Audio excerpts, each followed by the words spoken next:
If we'd have had a carbon monoxide alarm that night, then Dominic would be here today.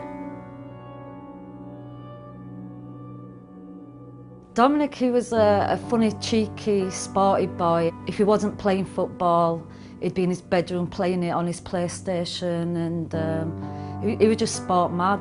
Everywhere he went, he always had like his goalie gloves on and like carrying his football around with him. It was just a normal school night. Dominic would play on his PlayStation. I was downstairs watching telly. Every night I always used to tuck him in, you know, like kiss him and say, "Good night, I'll see you in the morning and I love you." And that was probably my last words, what I said to him.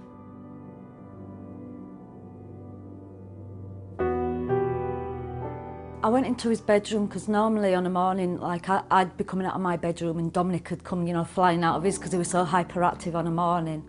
And this morning he didn't. And, you know, I think mother's instinct, I think I knew something was wrong straight away. So I went into his bedroom and he was just lying there. I went over and when I touched him, it's like he wasn't cold, he was frozen. You know, like checking for his heartbeat, but my heartbeat was beating that fast. It was my heartbeat that I was hearing, and I kept thinking, do I phone my mum or do I phone the ambulance? And then I thought, you know, just get the paramedics here. So I was on the phone to them, going through all, you know, different stages, you know, trying to bring Dominic round, and I couldn't. What seemed like hours waiting for the paramedics to come, I ran out. I could hear the sirens, so I ran outside to flag them in.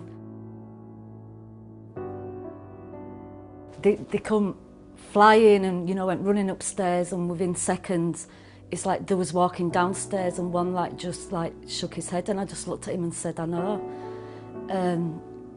A lot goes blank here because all I remember at this point is just sitting there rocking and like pulling my hair out. As soon as the police come, we had to evacuate the house. From 7:30 in the morning till 2 o'clock in the afternoon, I didn't know what had happened to Dominic. When the coroner phoned up and said it was carbon monoxide poisoning, I had to, you know, look at my brother and say, "Well, what's that?" Because it's something that I'd never heard of before. And, you know, my brother were telling me, "Oh, it's that poisonous gas, Stace." I kept reading it in the papers as to what were going on because nobody were telling me anything. So it actually come out that the carbon monoxide had come from next door's house, seeped up through brickwork and gone into Dominic's bedroom as he slept. But in the coroner's report, there was that much carbon monoxide in his bedroom.